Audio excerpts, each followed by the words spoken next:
ഒരു കോൾ തന്നാണ്. അപ്പം സൈക്ലോട്രോൺ പറഞ്ഞ ഈ ഡിവൈസിനെ കുറിച്ച് പറഞ്ഞാൽ ഒരു മെഷീനാണ്. ചാർജ് പാർട്ടിക്കിൾസിനെ ചാർജ് പാർട്ടിക്കിളിനും അയോണിനെയും ആക്സിലറേറ്റ് ചെയ്യാൻ സഹായിക്കുന്ന ഒരു മെഷീന്റെ പേരാണ് സൈക്ലോട്രോൺ. ഹൈ എനർജിയിലേക്ക് ആക്സിലറേറ്റ് ചെയ്യുന്ന മെഷീനാണ്. ഇനി ഈ സൈക്ലോട്രോണിൻ്റെ ഉള്ളിൽ both magnetic and electric field ഉള്ള ഒരു സാധനമാണ്. ഓക്കെ, ഇനി നമുക്ക് പറയാം ഈ ഒരു സൈക്ലോട്രോണിന്റെ മെറ്റീരിയൽ സാധനം പറഞ്ഞാൽ ഒരു 2 ഡീസ് ഉണ്ട്. ഡി ഡി ഡി വെറും D.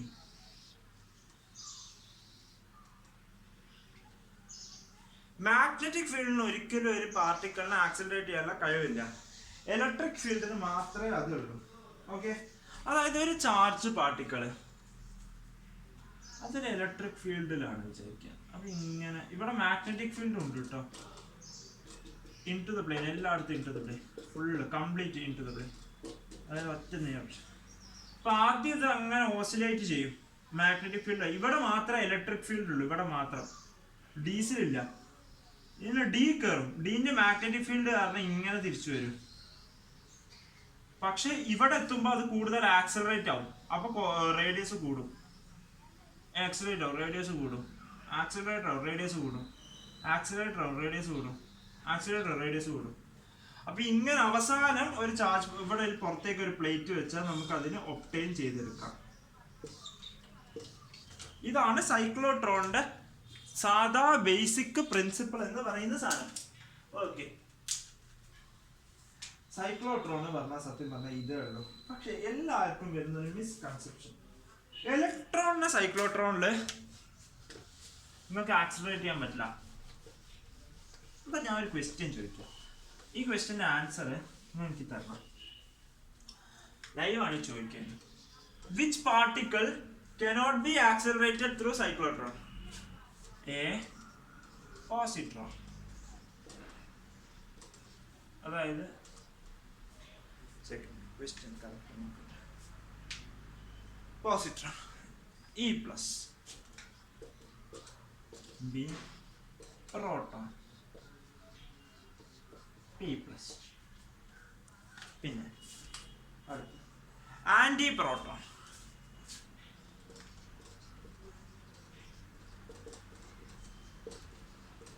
E minus, alpha particle He2 plus, അതായത് P2 പ്ലസ്, P2 പ്ലസ്. ഇതിലേതാണ്? അപ്പൊ എല്ലാവരും ചാടിക്കയറി ആന്റി പ്രോട്ടോൺ, കാരണം ഇലക്ട്രോൺ ആവില്ല അറിയാം, അതുകൊണ്ട് മൈനസ് ചാർജ് ചെയ്യുന്ന ആന്റി പ്രോട്ടോൺ. ഇങ്ങനെയാണ്. ഈ ഇലക്ട്രോൺ ആവാത്ത കാരണം എന്താ അറിയോ? ഇലക്ട്രോണിന്റെ മാസ് ഭയങ്കര ചെറുതാണ്, അതായത് നെഗ്ലിജിബിൾ ആണ്. 9 × 9.1 10 - 31 ആണ്, നിങ്ങൾ അറിയാലോ. അപ്പം ഇലക്ട്രോണിന്റെ ആന്റി പാർട്ടിക്കിൾ ആണ് positron with oppose plus charge, same mass ആയിരിക്കും. അപ്പൊ ആൻസർ ഇല്ല, പോസിട്രോൺ ആണ്. കാരണം മാസ് വെച്ചിട്ടാണ്, ലോ മാസ് കൊണ്ടാണ് ഇലക്ട്രോൺ ആക്സിലറേറ്റ് ചെയ്യാൻ പറ്റാത്തത്. ഓക്കെ, അതിന്റെ കാരണം ഐൻസ്റ്റീൻ ഒരു ഇക്വേഷൻ ഒക്കെ ആയിട്ട് എഴുതിയിട്ടുണ്ട്, പക്ഷെ അതൊന്നും നമുക്ക് ആവശ്യമില്ല.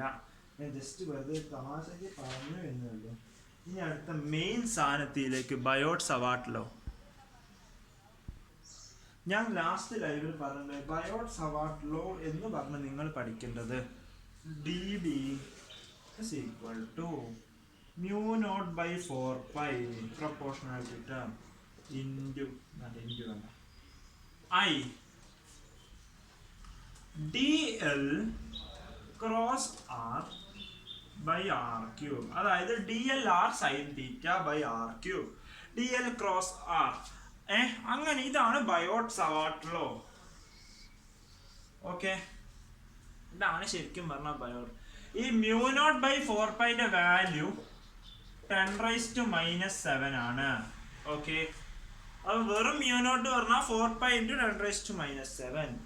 ഇനി ബയോട്ട്-സവാർട്ട് ലോ പറയുന്നത് ആദ്യമായിട്ട് മാഗ്നറ്റിക് ഫീൽഡിന് ഒരു ഇക്വേഷൻ തന്നതാണ് Biot Savart law.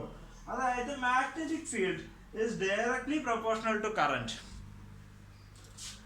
Directly proportional to the element dl. ഇതിന്റെ dB ആണ്. അപ്പൊ d പറഞ്ഞാൽ integral. Okay, cross R by R cube. Okay, അപ്പൊ അതാണ് ഒരു പറഞ്ഞു വരുന്നത്. ഇത് മാത്രമാണ് Biot Savart law. Inversely proportional to R cube എന്നല്ല പറയുമ്പോൾ proportional to I D B is directly proportional to T L, B is inversely proportional to 1 by R square. കാരണം ആറ് ആറും വെട്ടിക്കളയുന്നു. ഓക്കെ, അറിയാം, നിങ്ങൾക്ക് എല്ലാവർക്കും അറിയാം. ഞാൻ പ്രോബ്ലം ചെയ്യുമ്പോൾ മാത്രമാണ് I D L cross R എന്ന് പഠിക്കുക. കാരണം പാം റൂള് അങ്ങനെയാണ് അപ്ലൈ ചെയ്യാൻ സുഖം. ഇനി അടുത്ത കേസ്. ഇതിന്റെ ഡെറിവേഷൻ ഒന്നും ഞാൻ പഠിപ്പിച്ചു തരേണ്ട ആവശ്യമില്ല. ഒരു ലൂപ്പാണ്, സർക്കുലാർ ലൂപ്പ്. സർക്കുലാർ ലൂപ്പിന്റെ ആക്സിസിന് ഒരു അനുഭവപ്പെടുന്ന മാഗ്നറ്റിക് ഫീൽഡിന്റെ question. Circular loop, I charge, radius R, distance X. ഈ പോയിന്റില് അനുഭവപ്പെടുന്ന മാഗ്നറ്റിക് ഫീൽഡ് ഡെറിവേഷൻ ഉണ്ട്. ആ ഡെറിവേഷൻ പഠിക്കണമെന്ന് ഞാൻ പറയില്ല, വേണ്ടവർക്ക് പഠിക്കാം. പക്ഷെ ഞാനത് എഴുതില്ല. B equal to mu naught I radius square by 2 x square plus r square whole raised to 3/2. അതായത് ഈ ഡിസ്റ്റൻസ് ഹോൾ റേസ് ടു 3/2. ഇതാണ് ഒരു ആക്സിസിൽ വെച്ചൊരു പോയിന്റ് അനുഭവപ്പെടുന്ന മാഗ്നറ്റിക് ഫീൽഡ്. അതിന് ഡെറിവേഷൻ ഒന്നും പഠിക്കണ്ട, +2 പഠിക്കണം. കാരണം ഷുവർ ക്വസ്റ്റ്യൻ ആണ്. +2 ബോർഡ് എക്സാമിന്റെ ഒരു 3 മാർക്ക് ക്വസ്റ്റ്യനിൽ ഷുവർ ആണ് ഈ ക്വസ്റ്റ്യൻ, ഈ ചാപ്റ്റർ ഒഴിവാക്കിയില്ലെങ്കിൽ. അപ്പം ഇപ്പൊ ആക്സിസിലല്ല സെൻട്രലാണെങ്കിൽ എക്സ് 0 അപ്പൊ എന്താ mu naught I R square by 2r square the whole raise to 3/2. അതായത് ആർ ക്യൂബ് വെട്ടി mu naught I by 2r. ഇത് സെന്ററില്. ഓക്കെ, സെൻട്രലാണ് ഈ mu naught I by 2r. ഇനി കുറച്ച് കേസുകൾ നമുക്ക് പറയാം. ഓക്കെ, ഇത് നിങ്ങൾക്ക് സ്ക്രീൻഷോട്ട് എടുത്ത് വെക്കാം. ഇതിന് ടു ദ പ്ലെയിൻ ആണ്, കറണ്ടിന്റെ ഡയറക്ഷൻ ആണ്. ഈ കേസിൽ B equal to mu naught I by 2r. Colour മാറ്റാം. B equal to mu naught I by 2r. അടുത്ത കേസിൽ ബി ഈക്വൽ ടു, ഇത് പഠിച്ചു വെച്ചോളൂ ഈ value, mu naught I by 2r into theta by 2π. Mu naught I by 2r into theta by 2π. Okay, B naught I by 2r into theta by 2π. അത് കുറച്ച് clear അല്ല അല്ലേ?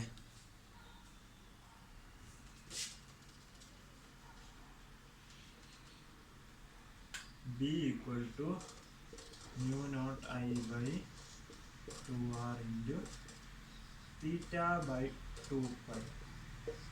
ഈ കേസ്, ആ കേസ് പഠിച്ചു വെച്ചോളൂ. കാരണം അതിൽ നിന്ന് എല്ലാ കേസും നമുക്ക് ഡിറൈവ് ചെയ്യും. ഒരു സർക്കിളിന്റെ ടോട്ടൽ ലെങ്ത് എത്രയാ? 2π. അപ്പോൾ തീറ്റ 2π, 2π ബൈ 2π കട്ട് ചെയ്ത്. ഇത് സെമി സർക്കിൾ ആകുമ്പോൾ π. അപ്പം എന്താ mu naught I by 4r. ഈ ഒരു കേസ്, അതായത് ഒരു കറന്റ് കാരിങ് വയർ പോവാണ്, കറക്റ്റ് ലെങ്ത്. അപ്പം ഇത് ഇവർക്ക് ഈ ഡിസ്റ്റൻസ് ഒന്നും തന്നില്ല. സോറി, ഈ ഡിസ്റ്റൻസ് തന്നു. നമുക്ക് വേറെ ഒന്നും അറിയില്ല. ഓക്കെ, വേറൊരു കുന്തും അറിയില്ല.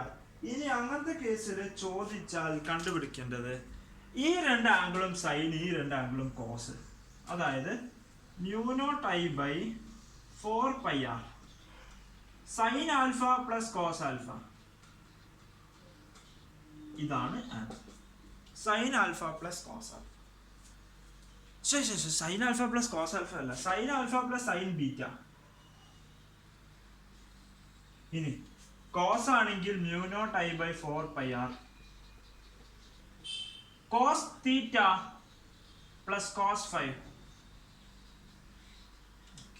ഇതാണ് സത്യം പറഞ്ഞത്. ഇനി ഒരു സെമി ഇൻഫിനിറ്റ് സാധനമാണെങ്കിൽ, കാരണം ഒറ്റ കറക്റ്റ് വയർ അതിൻ്റെ ഇത് ഇൻഫിനിറ്റ് മുകളിലോട്ട് പോകും. അതിൻ്റെ സ്റ്റാർട്ടിങ് പോയിന്റ് വെക്കുകയാണെങ്കിൽ μ0I/4πr. ഇൻഫിനിറ്റ് ആണെങ്കിൽ b = μ0I/2πr. Okay. Semi infinite ആണെങ്കിൽ μ0I/4πr, ഇൻഫിനിറ്റ് ആണെങ്കിൽ μ0I/2πr. ബാക്കി കുറേ കേസ് ഉണ്ട്, അതൊക്കെ നമുക്ക് ഇതിന്ന് ഡിറൈവ് ചെയ്തെടുക്കാം. അതായത് കറക്റ്റ് ഒരു ലെങ്ത് ഉള്ള വയർ, അതിൻ്റെ ഇവിടെ അപ്പോൾ ഈ ആംഗിൾ തീറ്റ, അപ്പോൾ അവിടെ എന്താ sine theta, μ0I/4πr sine theta. Okay, അതൊക്കെ ഇതിന്ന് ഡിറൈവ് ചെയ്തെടുക്കാൻ പറ്റുന്ന, ഇതും ആണ് എല്ലാത്തിനും ഡിറൈവ് ചെയ്തെടുക്കാൻ പറ്റുന്ന സാധനം. പിന്നെ ഇത് പഠിച്ചു വെക്കണം. ഓക്കെ, ഇനി അടുത്ത കുറച്ച് കേസുകളിലേക്ക് കടക്കാം. ഒരു റെക്റ്റാങ്കിൾ ആണെങ്കിൽ 2μ0I/π √a²+b²/ab. ഇനി സ്ക്വയർ ആണെങ്കിൽ എയും ബി ഈക്വൽ ആയി കൊടുക്കുക, കഴിഞ്ഞു. ഇനി ഈ ഒരു കേസ്, ഒരു കറണ്ട് വന്നു, അതൊരു സർക്കിളിനെ ചുറ്റി ഒരു ഭാഗത്തേക്ക് I1 മറ്റേ ഭാഗത്തേക്ക് I2 കൊടുക്കുക, എന്നിട്ട് അത് അതുപോലെ തന്നെ പുറത്തോട്ട് ഇറങ്ങുക. ഒരു കറണ്ട് വരിക, രണ്ട് ഭാഗത്തോട്ട് കൊടുക്കുക, അത് അതുപോലെ തന്നെ പുറത്തോട്ട് ഇറങ്ങുകയാണെങ്കിൽ മാഗ്നറ്റിക് ഫീൽഡ് 0. ഏത് കേസാണെങ്കിലും 0 ആണ്, 0 തന്നെ എഴുതി വെക്കുക, അത്രയേ ഉള്ളൂ. ബയോട്ട് സവാർട്ട് ലോയുടെ എല്ലാ ഒട്ടുമിക്ക കേസുകളും നമ്മൾ ഡിസ്കസ് ചെയ്ത് വേണമെങ്കിൽ കുറച്ച് ക്വസ്റ്റ്യൻസ് ചെയ്യാം. First question,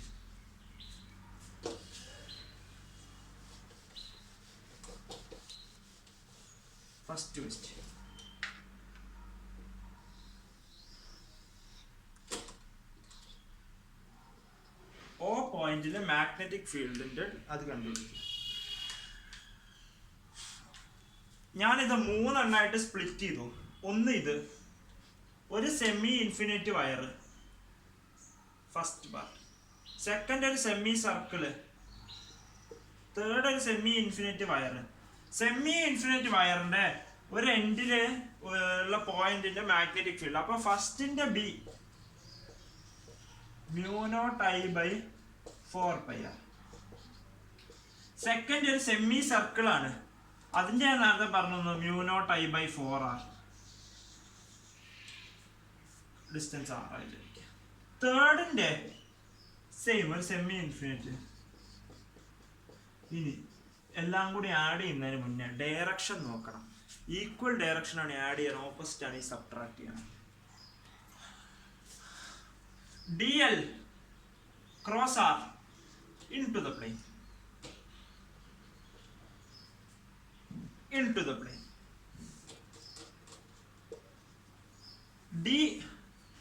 dl cross r into the plane.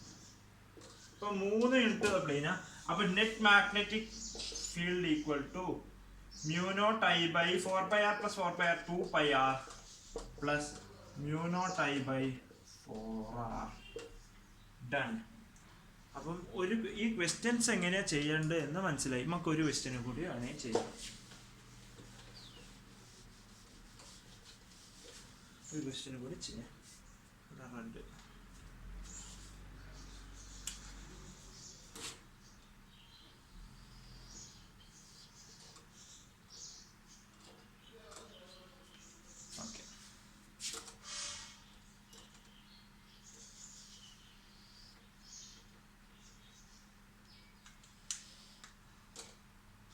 Questions ഒക്കെ കിട്ടുമ്പോൾ പാർട്ടാക്കുക, 3 പാർട്ടാക്കുക. ഇതാ direction.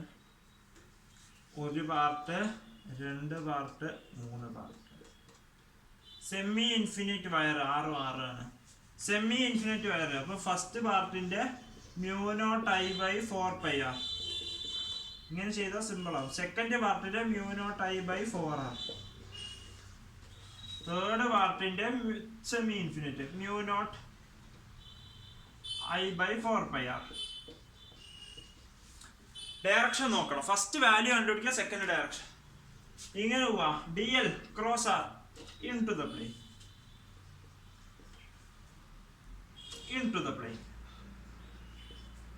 dl cross r out of the plane. into the plane add ചെയ്യുക, out of the plane separate ചെയ്യുക. ഇതും ഔട്ട് ഇൻടു ഔട്ട്. അപ്പൊ അത് കട്ട് ചെയ്തു. അപ്പൊ total magnetic field μ0I/4r. Done. Okay done. ഇതേ കേസ് ഞാൻ വേറെ രീതിയിൽ എഴുതി തരാം. എങ്ങനെയാ അറിയാം?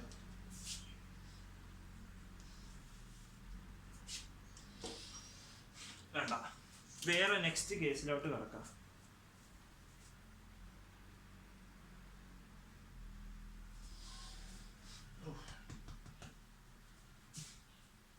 റെഡി. അടുത്ത ക്വസ്റ്റ്യനിലേക്ക്. ഇനി കുറെ ക്വസ്റ്റ്യൻ നമ്മൾ ചെയ്യുന്നുണ്ട്, നല്ല കാര്യമാണ്. നെക്സ്റ്റ് ക്വസ്റ്റ്യനിലേക്ക് കിടക്കാം. സാധാ സിമ്പിൾ ക്വസ്റ്റ്യൻ, സാധാ question.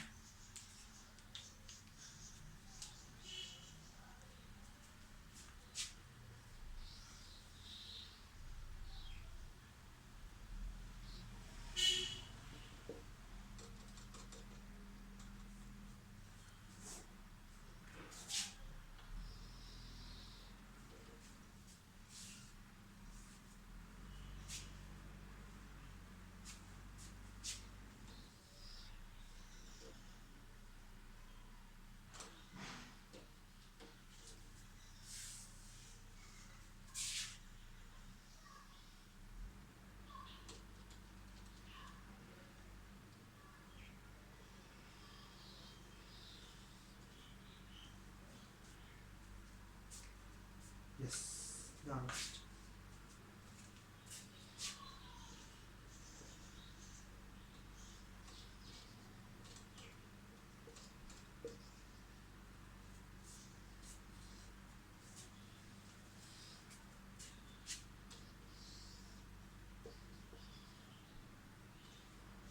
Net magnetic field at point O. ഇതിനെ ഞാൻ എത്ര പാർട്ടായിട്ട് കൺസിഡർ ചെയ്യാൻ പറ്റും നോക്കിയോ? ഒരു പാർട്ട്, ഇത് രണ്ടാമത്തെ പാർട്ട്, ഈ ഒരു പോയിന്റ് മൂന്നാമത്തെ പാർട്ട്, ഈ ഒരു വടി നാലാമത്തെ പാർട്ട്, ഇത് അഞ്ചാമത്തെ പാർട്ട്. കറന്റ് ഡയറക്ഷൻ എങ്ങനെ?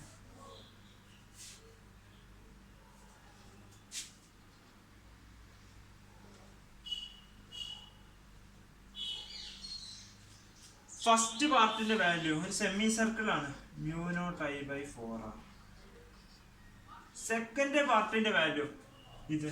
ഞാൻ കഴിഞ്ഞ ലൈവ് പറഞ്ഞു, ലെങ്ത് ഇങ്ങനെ R ഇവിടെയാണെങ്കിൽ I ക്രോസ് DL, അല്ല സോറി, DL ക്രോസ് R തമ്മിലുള്ള ആംഗിൾ 0 ആണെങ്കിൽ സൈൻ 0 0. അപ്പം സെക്കൻഡ് പാർട്ട്, അതായത് ആക്സിസിൽ തന്നെയാണ് പോയിന്റ് 0. തേർഡ് പാർട്ട് ഒരു ഇങ്ങനെയുള്ള സാധനത്തിന്റെ ഞാൻ നേരത്തെ പറഞ്ഞല്ലോ, എന്താ, μ0I/2R ഇൻറ്റു θ/2π. ഇവിടെ തീറ്റ എന്താ, 90 ഡിഗ്രി. അപ്പൊ π/2 വെട്ടി. അപ്പൊ μ0I/4 8R. ഇല്ലി പറഞ്ഞാൽ മതി, ഇതൊരു സെമി സർക്കിളിന്റെ പകുതിയല്ലേ.